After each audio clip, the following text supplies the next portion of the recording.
Hello, my name is Crystal Diaz and I am a nurse practitioner student at United States University. Today we'll be doing a head-to-toe assessment.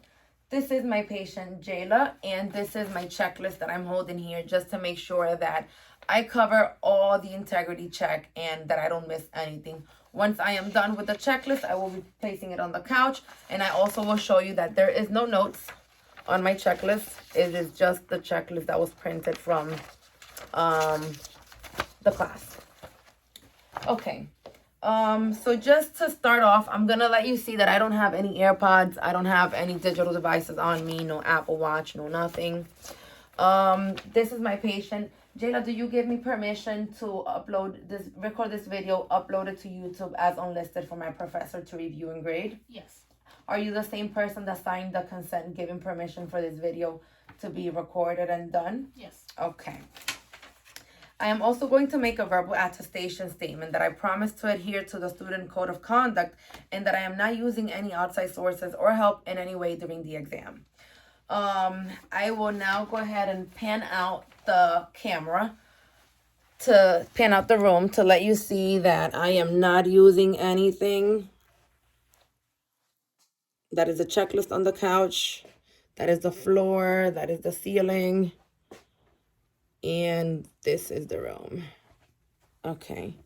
Now I am going to show you my camera so that you can see there is nothing on my camera. Just Jayla and I. Okay. Now I'm going to go ahead and find the correct placement for my camera. Okay, I think that should be good. Perfect. Okay. So now is that I'm going to go ahead and start my physical assessment. So I will knock on my door. Hello, Jayla. My name is Crystal. How are you today? I'm good. How are you? I am doing great. Thank you. I will wash my hands, perform necessary precautions, provide privacy for my patient, make sure that she's comfortable, and verify HIPAA. Can you please tell me your name and date of birth for me, please? Yes. Jayla Johnson, 08-2804. Okay. And what is your race and your ethnicity? I'm black and female. Okay, so she's black and female. And what is the reason for your visit today? I'm here for my physical. So she is here for her physical examination. That is her chief complaint. Do you have any health problems? No. No. When was your last physical exam? Last year. Okay, and was that normal? Yes. Okay, so if she was to verbalize that it was not normal, then we would go ahead and ask the patient what was not normal, when was the last blood work completed, and just find out more information as far as what was not normal with her past physical assessment. Do you have any mental problems? No. Okay. Any allergies to medications or anything? No. Are you on any medications at the moment? No. No. When was your last pap smear? A few months ago, I believe, on September. Okay, a few months ago in September. Were there any issues with your pap smear? No. Oh. So this time, because my patient is a female, we will take the time to educate her as far as self-breast examinations, to do them once a month after a hot shower, a warm shower. We will also let her know to look for any asymmetry, any discharge from her breast or nipples, any tenderness, any lumps, any masses. We also will educate our patient as far as pap smear. What is your age, Jayla? I'm 20. 20. So we would educate her as far as pap smears, how often to get the pap smear. For example, if her pap smear was normal last time, she should get another one again in 3 years. Okay, are you sexually active? No. No, not sexually. Have you ever had any infection, disease, any hepatitis, HIV? No. Okay, excellent. Let's go ahead and go into your family history. As far as your family history, are there any medical problems on your mother's side, as far as your maternal grandmother, your maternal grandfather, any medical problems? No. No. Are they alive? Yes. Okay. What about on your dad's side? Yes. Okay. Diabetes. Diabetes. Excellent. And that is your maternal grandfather? I mean, your paternal grandfather or your paternal grandmother? Grandmother. And they're alive? Yes. Okay. Any siblings that you have? Yes. Two. Two. Any medical history with them? Asthma. Okay. So we already have a family history of asthma and diabetes, as she mentioned. Um, okay. And as far as you, do you drink? Do you smoke? No. Any drug abuse? No. Do you live alone? Yes. Are you married? No. Okay, so she lives alone. She's not married. What do you do for a living? I'm a baker. Okay, so she is a baker. We were just trying to find out like her socioeconomic status. Does she work? Does she have access to health insurance? Is there any thing that could prevent her from coming into the doctor? I did forget to mention, if she was a male patient, we would try to educate her about the self testicular examination. So if she was a male, I would instruct her to every month during a shower or warm shower, with her non-dominant hand, grab his testicle and palpate for any tenderness, any lumps, any masses. If she was a male, also we would do the PSA screening starting at the age of 40 for those males that have high risk, such as family history or any history of testicular cancer. But again, the golden standard for testicular cancer is PSA. The digital rectal exam does not actually diagnose that you have cancer. We have to do the PSA testing. And as far as the family history, has anyone ever had any issues with sinuses, ears, eyes, nose, throat, any No. discharge, ear pain, No. any cardiovascular problems such as heart disease or hypertension? No. No. Any lung problems such as lung cancer or asthma besides your brother? No. Any problems with rheumatoid arthritis, osteoarthritis, any colon cancer, any GERD? No. Okay. What about any issues with the liver, the pancreas? No. No. Any problems with Alzheimer's or dementia? No. No. Any problems with urination or bladder cancer or no? Okay, so basically we're just trying to find out her family history, if there had any problems with let's say neurological problems, any cardiovascular problems, which would put her at risk for those conditions. I believe I did ask you, you're not allergic to anything you verbalized, correct? Yeah. Okay, perfect. So she's not allergic to anything. If she was to verbalize that she's allergic to anything, we would want to find out more information. What is she allergic to? What is her reaction to the allergies? Is there anything that makes it worse? Is there any aggravating factors? And also, I did forget to mention, if her chief complaint when she came in was, let's say, pain, we would use old cards to find out the duration, the onset, aggravating factors, all those things about her pain. But because she's coming in with a chief complaint of just a general health exam, we are not going to get into detail of anything like that. Now we're going to go ahead and start with our assessment, our head to toe assessment. We're going to start with actually I have to get into the review of systems first. Do you have, right now at the moment, do you have any fevers, chills? No. Any weight loss? Yes. Weight loss, okay. How many pounds have you lost? 5. 5 pounds in how long? In 1 month. Is that because you feel like you're overweight, or is it because due to a medical condition? Just because I feel overweight. Okay, so she's trying to lose weight just for health reasons. Her weight loss is not related to any medical conditions. Any problems that you're having right now with your vision, with your eyes? No. Any problems with your ears? Any problems with your muscles, your shoulders? No. Any problems with your breathing? No. Any diarrhea, constipation? No. Any chest pain, heart palpitations? No. Any problems when you move your legs, your muscles? Any issues with urination at the moment? No. So for review of systems, she's not having any problems. Also, we want to assess our patient's level of consciousness. I can go ahead and ask her just to verify orientation to place, time, and to assess her orientation to person, time, and place. I did ask her her name, date of birth. I can ask her, where are you right now? Are you in a clinic or are you in a circus? She's in a clinic, so she's alert and oriented where she is at. Do you know the date and the date and, let's say, can you tell me the month and the year? Yes, November 2022. So again, she's alert and oriented to time. Do you know who is our current president? Yes, Who is our current president? Joe Biden. Joe Biden. So again, she is alert, oriented to person, time, and place. We can test further for her logical thinking. I can ask her in case of a fire, what would she do?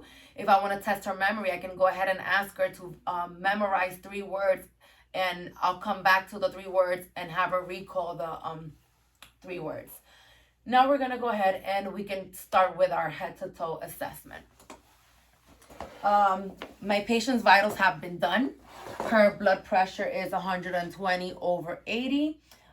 Her pulse is 80. Her respirations is 20. Her O2 stat is 99, and her temperature is 97.9. My patient is not in distress. She's seated comfortably. She's breathing comfortably. We don't see no issues with her appearance. Her skin looks good. She's not jaundiced, no erythema. And we're gonna start with the head, the skin, and the nails. So what I'm gonna do is I'm gonna start by inspecting her head. When inspecting her head, I am looking for any masses, any lumps. I'm trying to see if there's any scars, any trauma, anything, any bulging, any lesions, any baldness, the distribution of her hair, the texture of her hair. There's a lot that we can see in our patient by just looking at them. I'm looking at the color of her face, making sure that there is no rashes, no redness. And now from there, we're gonna go to palpation. So I'm gonna start by palpating her head, nice and soft. And again, I'm looking for masses, for lesions, if there's any lumps, any pain, any tenderness. In her skin, I'm looking at the turgor of her skin. I can go ahead and test the turgor of her skin. Her skin is moist, it's warm. I don't see anything wrong with her skin at the moment that I can say that would indicate that it's abnormal. I can take a look at her nails. Look for any cyanosis, any clubbing, any hemorrhages, any swelling, anything that can say that my patient is having any type of disease. Now from there, we can go ahead and do the head and the neck. So for the head and the neck, again, we're inspecting for the symmetry. I can go ahead and start by palpating my patient's the temporal artery, just to make sure that we can feel those pulses in her temporal artery. We can go ahead and test her sinuses. Let me know if you have any tenderness. Any pain, any tenderness? No. Okay, so no pain, no tenderness.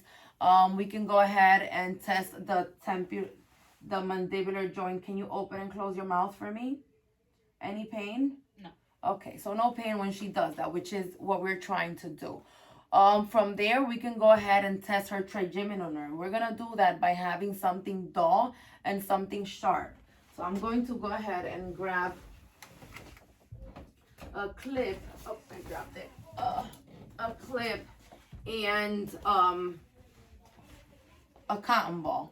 So what I'm gonna do is I'm gonna ask you to close your eyes, and you're gonna tell me if the object you feel is dull or sharp. Okay? Is it dull or sharp? Dull. Dull. Sharp. Sharp. Dull. Sharp. Dull. Sharp. Dull. Sharp. Okay, now I'm gonna ask you, try and open your jaw against the resistance of my hand. Okay, so now we're asking just to test the range of motion of her jaw. Now we're gonna test the cranial nerve 7, the facial nerve. Can you go ahead and wrinkle your forehead for me? Wrinkle your forehead, bring your eyebrows up. Okay. Can you smile and puff out your cheeks? Okay, so again, we're asking for sorry, to see her smile and see her cranial nerve. Now from there, we're gonna move on to the eyes. Okay. For the eyes, we're gonna start with inspection. So what we're looking at with the inspection of the eyes is we're going to look at the sclera in her eyes. We're looking at her pupils. We're looking at the conjunctiva, that it should be pink, should be moist. We're looking to see if there's any jaundice, any discharge, if there's any drainage. And from there, we can go ahead and grab our ophthalmoscope. And we're going to look at each eye. We're going to look at each eye. And I am going to place my right eye on the ophthalmoscope, and I'm going to look into her right eye. So let's go ahead and do that. And my non-dominant hand goes on her forehead. And what I'm looking for here is the disc to cup ratio. So that should be 1:3. I'm looking to see if there's any hemorrhages, if there's any anything in her eye that can tell me that there's something wrong with her eyes, like any retinal hemorrhages, any retinal detachment. And we're gonna do the same with the this can be considered her left eye. So we're gonna go ahead and do the same. With my left eye, I'm going to look at her left eye, and my non-dominant hand goes on her forehead.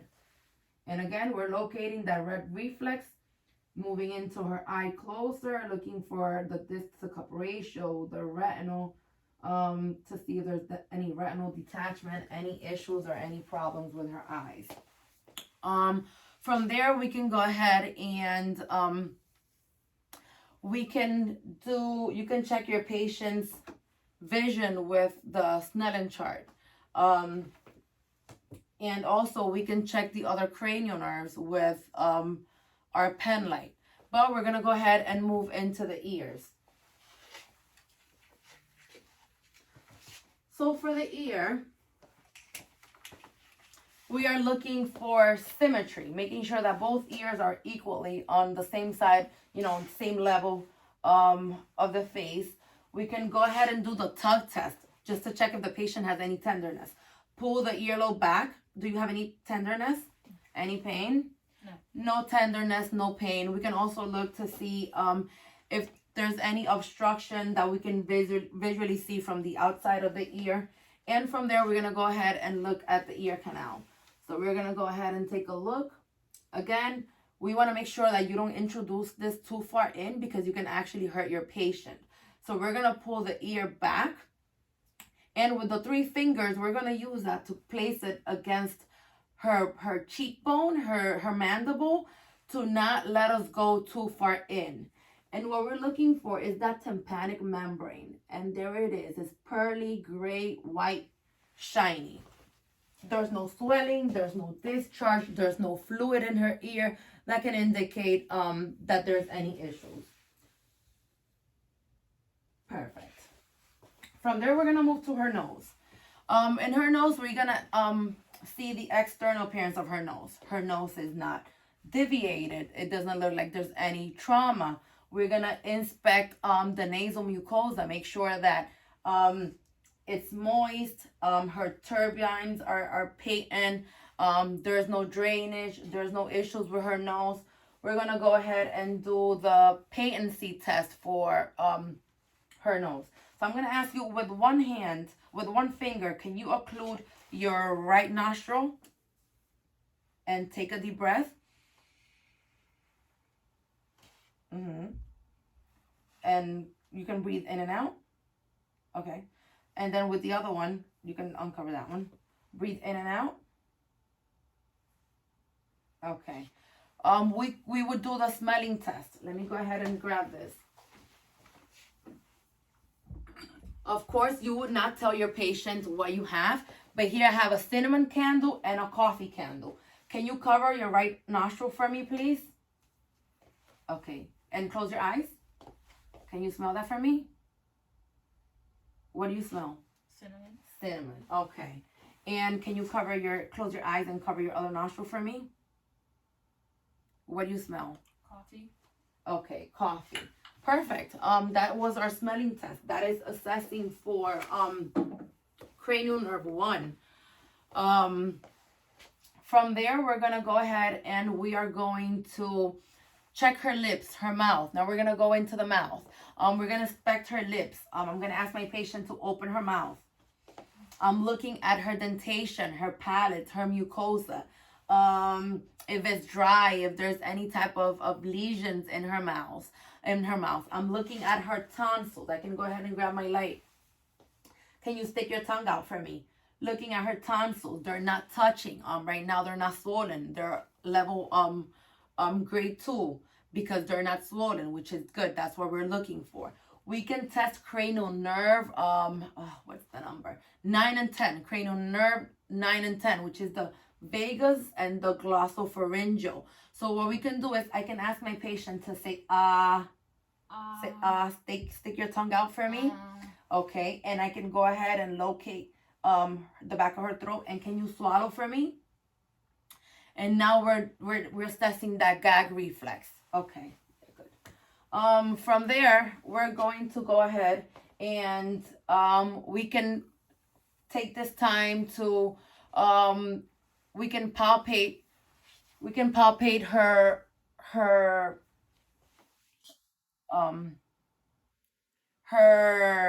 I forgot the name. It'll come to me. We can palpate her yeah, I got it. Her tonsils. Yes, we're gonna go ahead and palpate the tonsils. We can go ahead and start by palpating the post cervical, which are right here on the side of her neck. We can also, oh man, what's the name of that one? Anterior cervical, which is on the side of the neck. From there, we can go ahead and do the submental, which is under the chin. We can also do the submandibular, which are right under the mandibles by the tonsils. We can also palpate the subclavicular ones, which are right here. Where else do we have? The occipital ones we can go ahead and palpate those in the back of the neck. Okay, perfect. Let me see what else. The thyroid, we have it right here. We can go ahead and examine the thyroid. We can take a look at the thyroid from the side. We can palpate the thyroid from the back by asking our patient, can you swallow for me, please? Okay, perfect. And we can also inspect the trachea and actually palpate the trachea side to side. From there, we can go ahead also and test the cranial nerve, which is the spinal accessory. I can ask my patient, shrug your shoulders up, and I can push down against resistance just to test the cranial nerve. And can you try to turn your head against resistance? Try to turn it to the left side first. Okay. Right side. And perfect. We can also take this time to look for any jugular vein distension that can indicate any type of heart failure. Okay, from there we're gonna go ahead and move to the lungs and thorax and the cardiovascular system. So we're gonna start. She should be wearing a bra, but she didn't feel comfortable. But if she was wearing a bra, we would look at her chest for any deformities, any scars, any lesions, any use of accessory muscles. We look at her heart rate, at her rhythm. We can go ahead and see if our patient is having any issue with her respiration. We can see that from the side, and no, we don't see any of that, which is great. From there, we can go ahead and after we did the inspection of the chest, we can go ahead and can't remember if we auscultate. No, we're gonna palpate first. But again, we can do the chest expansion. I can ask my patient, take a deep breath. Okay, and see that chest expansion. We're looking for that movement of the hands moving in and out. We can also note the AP ratio, which that should be 1 to 2. We're gonna palpate the sternum for any tenderness. Do you have any pain? No. Okay, so she doesn't have any pain. And from here we can go ahead and do tactile fremetus. Can you say 99? 99. 99. 99. Mm-hmm. 99. 99. 99. Okay, and here we're looking for vibration. That vibration when she says 99. That's what we want to be able to feel. That vibration of the air when she is saying the word 99. Now we're going to go ahead and we're going to percuss. With percussion, what we're looking for is that that sound, that resonance or dullness within her chest wall. So we're gonna go ahead and we're gonna percuss.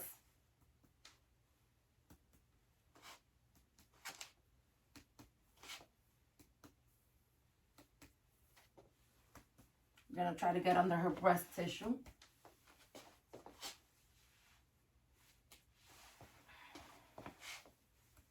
And with percussion, what we're doing is we're striking that distal joint of the non-dominant hand with the dominant hand. So we're just gonna strike and we're gonna look for that dullness.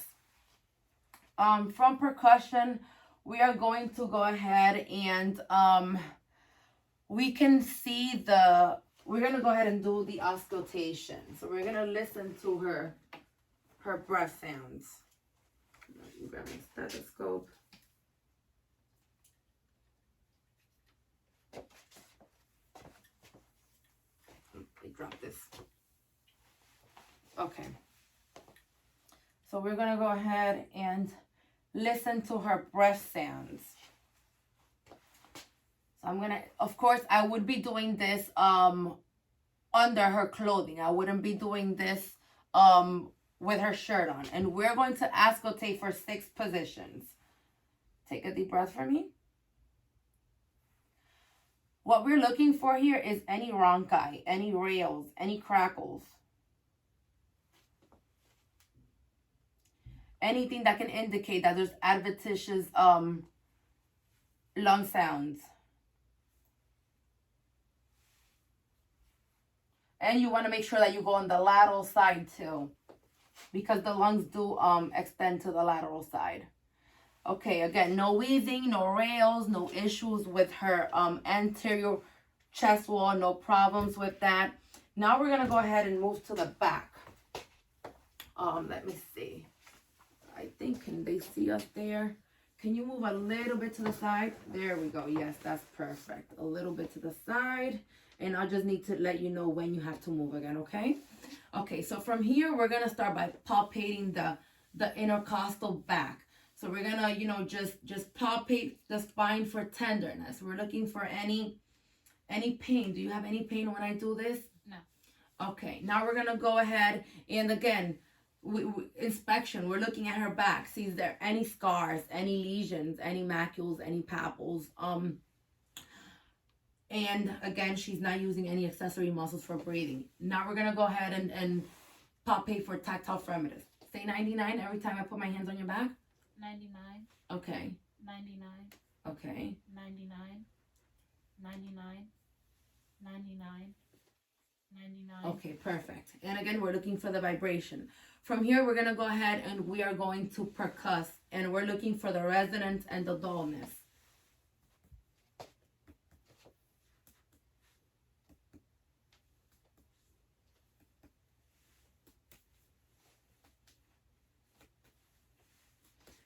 Okay, now we're gonna move on to the diaphragmatic excursion. This, what it does is maps out the movement of the diaphragm with inspiration and expiration. So we're gonna percuss down until we hear that change from resonance to dullness.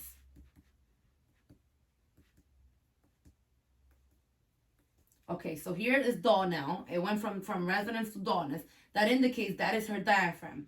I'm gonna ask my patient to take a deep breath. Take a deep breath for me and hold it. And I'm going to continue percussing until it goes from, again, dullness to, until we go from that movement of resonance to dullness. And that should be from 3.5 to 5.5. That would be considered normal. Now we're going to go ahead and auscultate the lung fields. And here we're going to do it on 8 areas. I'm going to ask my patient to take a deep breath.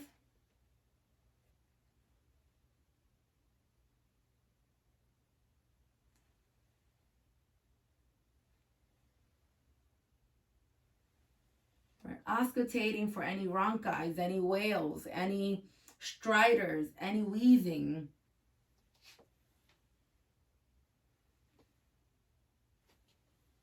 Okay, and that is our assessment of the thorax.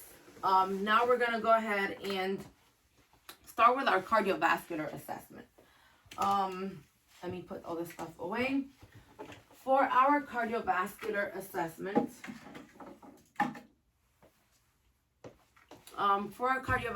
assessment, we are going to go ahead and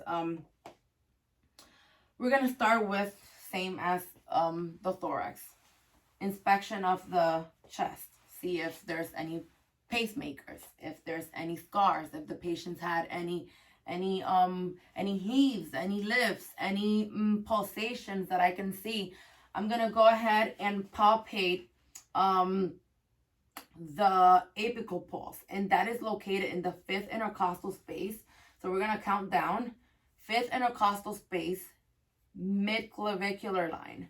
And we're going to palpate for that apical pulse. And again, that's what we're looking for. We're also going to go ahead and we can auscultate her carotid arteries for her cardiovascular examination. Palpate her carotid arteries. We're also going to go ahead and listen to her heart sounds. Let me go ahead and get my stethoscope again.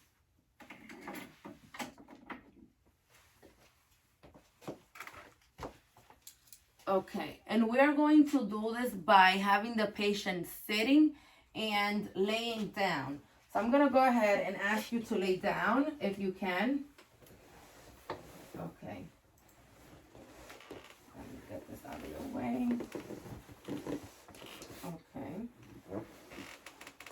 And we're going to auscultate. I'll come around this side. We're going to start by auscultating the aortic. And the aortic is found on the, I can't remember. Is it second? It will be the 2nd intercostal space. 2nd intercostal space, right sternal border. That would be her aortic. And we will auscultate that with the belt and the diaphragm under her clothing. So we would go ahead and do that. From there, we would move to the pulmonic, which would be on the second intercostal space, her pulmonic right sternal border. We would listen with the belt and the diaphragm. From there, we would move to Erb's point, which is the 3rd intercostal space, right sternal border, diaphragm and bell. From there, we would move to the tricuspid, and we would listen with the belt and the stethoscope. And then the mitral, which is the 5th intercostal border, 5th intercostal space, mid-clavicular line, and we will listen with the belt and the stethoscope. Okay, and we will do this sitting down and laying up. Now we're gonna go ahead and repeat that. Go ahead, you can turn to the side.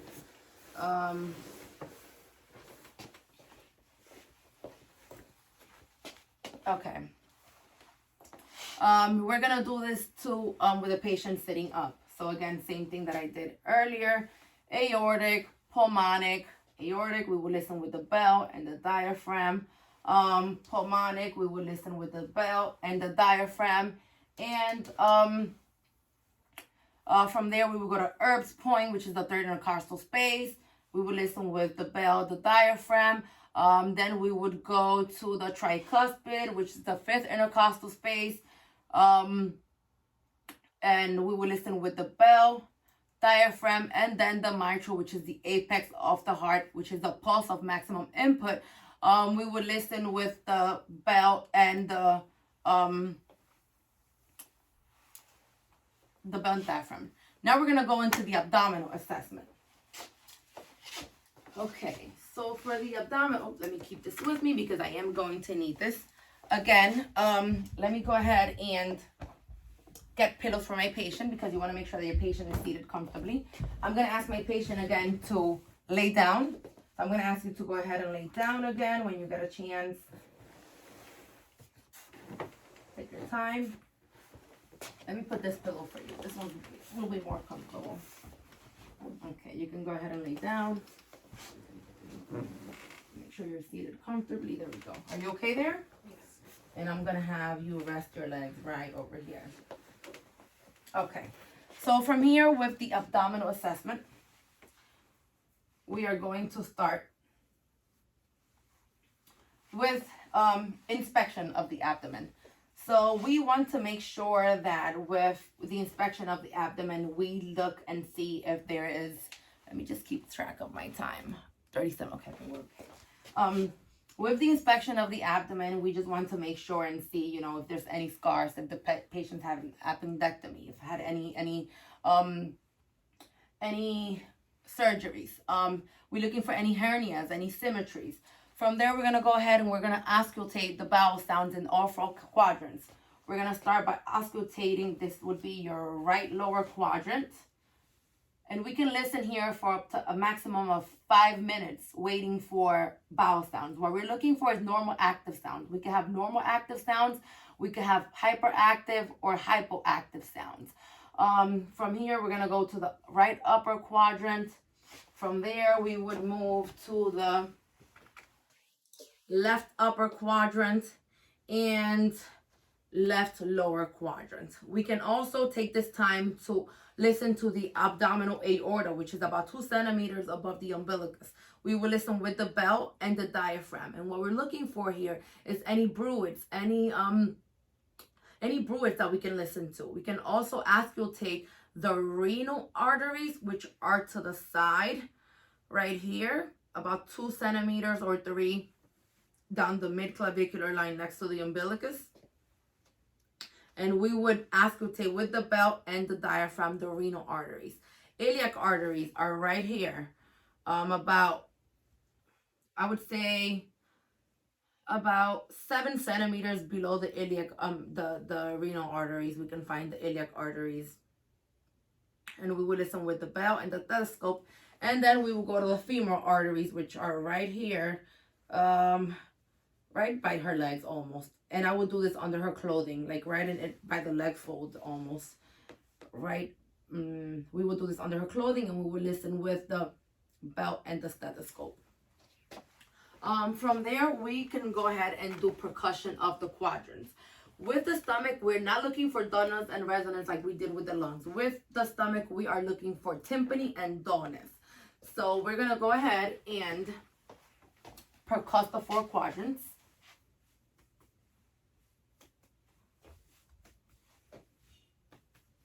And again, we expect to hear either tympany or dullness in the abdomen. Now we're going to do palpation. We're going to do light palpation first and deep palpation after. With palpation, what we're looking for is we are looking for if there is any pain, any tenderness, any masses that can indicate any abnormalities. So we're gonna go ahead and we're gonna palpate. Do you have any pain? No. And again, we have to watch out. If we palpate that right lower quadrant and the patient indicates she's having pain, that could be a sign of appendicitis. Any pain? No. That was light palpation. Now we're gonna go ahead and go into deep palpation. Any pain? No. No pain. Her liver is located right on her right intercostal margin. Right here is her liver is located. So we can go ahead and palpate the liver under the costal margin. I can ask my patient to take a deep breath. Okay, and right there we can palpate the border of the liver. We can percuss for the liver span. So what I could do is I percuss down until that sound changes from tympani to dullness. That would give us the liver span. You can mark that and then start percussing again from the bottom up until it changes again from tympani to dullness. That would give you the liver span. That's on the right side. On the left side, we can find the spleen. You should try to locate the spleen on around the lateral side on the costal margin. But the spleen is not palpable. We should not be able to palpate the spleen. And we can go ahead, I can ask my patient to sit and we can see if there's like any CVA tenderness in her back, and we can also see if there's like any aortic pulsation or any masses. I'm going, should I do it now? I don't want you, let me see what's next. Yeah, you're gonna have to get up anyway, so might as well just do it now. We're gonna go ahead and palpate for that the CVA tenderness, which basically my patient, turn to the side a little bit so the camera can see you. Okay, so what we would palpate for CVA tenderness is, do you have any pain? No. Okay, so with CVA tenderness, she doesn't have any pain. We can also take that time to assess the femoral pulses. So we can go ahead and just have the patient lay down for me a little bit and assess for the femoral pulses and if she has any inguinal lymph nodes. From there, we could go ahead and start our, I'm missing a system, no, neuromuscular, MSK. We're gonna go into MSK. So with MSK, I'm gonna start by inspecting my patient's, no, actually, yeah, I'm gonna go around. I'm gonna start by inspecting her spine. You can stay like that, it's fine. I'm going to start by inspecting her spine. I'm looking at her posture. Right now she is seated. I don't see no curvature. I don't see any issues. Let me get this out of the way so you can see better. I don't see any issues. I don't see any abnormalities with her spine. I don't see any, by sitting down, any curvature. I'm going to palpate her spine for any pain. Do you have any pain? No. No pain. Okay. I'm going to take a side view of her spine and everything looks normal. Now I'm going to assess the movement of her neck. With neck, we have extension and flexion and hyperextension and extension. So I'm going to have you look upward towards the ceiling. Look down. Move your neck side to side if you're saying no. And then we have lateral movement of the neck too. Move your neck side to side. Okay, perfect. So there's no problems with her neck. I could take this time also to have my patient, can you get off the bed for me, please? Touch her toes. We're going to test for the movement of the spine. Okay, come back up. Again, we could look if there's any scoliosis, any lordosis. Can you move side to side? And can you twist your back? Okay, perfect. That is awesome. You can go ahead and have a seat. So there again, what we were looking for is the movement of her spine. If there's any problems when she touches her toes, if there's any imbalance, any uncoordinated movement, From there, we can go ahead and look at her upper extremities. So for the upper extremities, we're gonna go ahead and start. I'm gonna start from the most distal part, looking at the inspection of her shoulders. From her shoulders, we're gonna make sure that there is no swelling, no lumps, no nothing. Her elbows, no swelling, no redness, no nodules, anything that can indicate that there's a deformity. Her wrists, again, we're looking to see her wrist, making sure that there's no deformities, there's no redness, and her distal joints. From there, we can do palpation. So with the palpation, we're gonna palpate her shoulders. Let me know if you have any pain, any tenderness. Her elbows, her wrists, and her joints.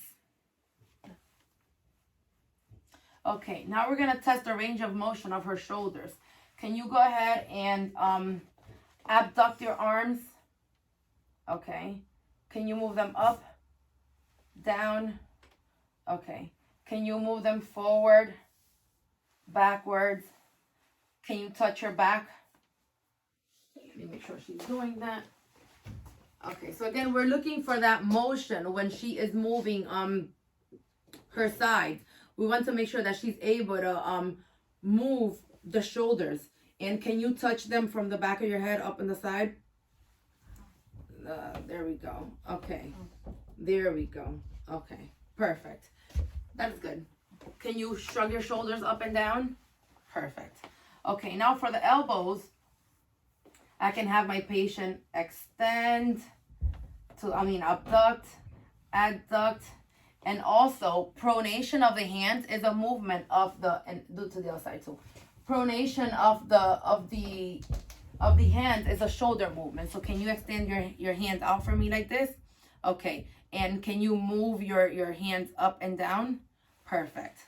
Okay, now we're gonna go ahead and go to the wrists. So for the wrist, we have flexion, extension, abduction, adduction, and again, she's able to do that. Do you have any pain when you do that? And now the fingers. So for the fingers, we're gonna go ahead and we're gonna do, put your fingers like this. Try to open your fingers against resistance. Okay, so we're testing for finger strength here. And open your fingers. That's the abduction, adduction, and perfect. So she's able to do all that without any issues. She doesn't have any problems with that. And we can also go ahead and check her lymph nodes right here. That is the, oh man, I forgot the name of that lymph node. The epitrochlear lymph node and the axillary. So we have the epitrochlear lymph node right here. And then the axillary lymph nodes are right around the armpit. From there, we can check her deep tendon reflexes. Let me just check the time, see how we're doing with the time. 40 minutes. Deep tendon reflexes. So we're gonna check the deep tendon reflexes of the biceps, triceps, and the brachioradialis. So for the biceps, the reflex is right here.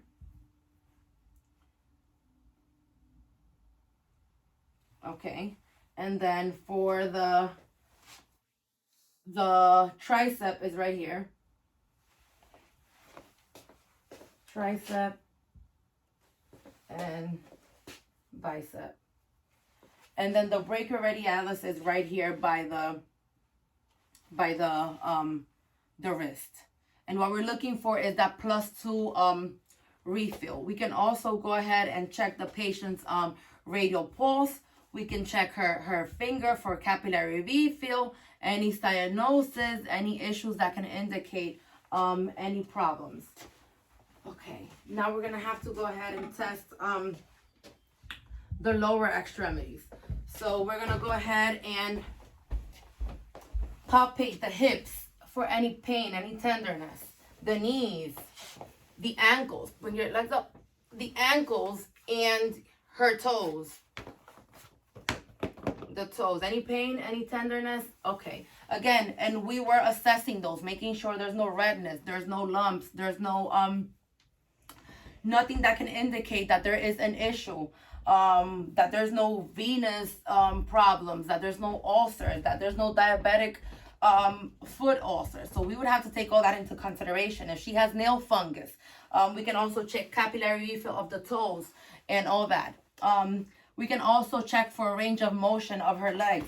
Can you bring your legs up for me? Can you push them down? Okay. Can you push them up? All right. Can you try to extend them away from the body, abduct them? Okay. And can you try to adduct them? Same. We're testing for muscle strength of her legs, of her quads. We can also go ahead and test for her fingers. Can you push your toes down? Okay. Push them up against resistance. Okay. Can you move your ankles side to side? Okay. Can you move them up and down? And again, all that would be considered normal. From there, we can go ahead and test her peripheral pulses. So we have, for here, we have the popliteal pulse, which would be located right here. The dorsal pedis, which is right here. And we have one more. We have the tibial, posterior tibial, which is located right here. We can also assess her patellar tendon, just to make sure that she has that reflex. And what we're looking for again is when I hit that patellar tendon, that leg should come up. Okay, there we go. And it's right under the patella. And then the Achilles tendon. And we're looking for the reflex. And again, that should also be +2. Now we're going to go ahead and we're going to do the Babinski reflex. So I'm going to strike the lateral side of her foot, and that should cause her toes to move inward. Strike the lateral side of her foot and come in towards the middle. And again, normal would be her toes flexing. If her toes don't flex, then that can indicate a sign of any neurological problem or anything that's an issue. We can also go ahead and assess for sharpness and dullness. Where did I put my cotton swab in my... It was on the couch. On the couch. Okay, so I have a clip, and then I have... I'll use this. But again, I don't know where I put my cotton swab. But we would be using a Q-tip and something sharp. So I'm going to assess for sharp sensation, sharpness, and dullness. Close your eyes for me, please. Is it sharp or dull? Sharp. This? Dull. Uh-huh. Sharp. Dull. Uh-huh. Sharp. Dull. Sharp. Dull. And then the bottom part. Sharp. Dull. Sharp. Dull. Okay, perfect. From there, we're going to go ahead and assess her motor and coordination. So I'm going to have you stand up. Hurry up, Jayla. I think I'm running out of time. Okay, stand up. I'm going to assess my patient's motor and coordination. So I'm going to ask you if you can walk on your heels. Mm-hmm. Okay. Now walk on your toes. Okay. Walk with one foot in front of the other one. Okay. And walk normally, just to assess your regular gait. Okay. So here we're assessing her movement, her coordination. Is she able to stand straight? Is she falling when she's moving, when she's walking with a foot in front of the other one? Is she losing balance? This can all indicate that there is either a neurological problem, maybe she has an inner ear problem that's causing incoordination. You can go ahead and have a seat. Or imbalance. And I think I pretty much covered everything. I'm thinking, what else am I missing? Oh, we covered head, ears, eyes, nose, throat. We covered abdominal, liver span, gallbladder. I think we got everything. Am I missing anything? We have her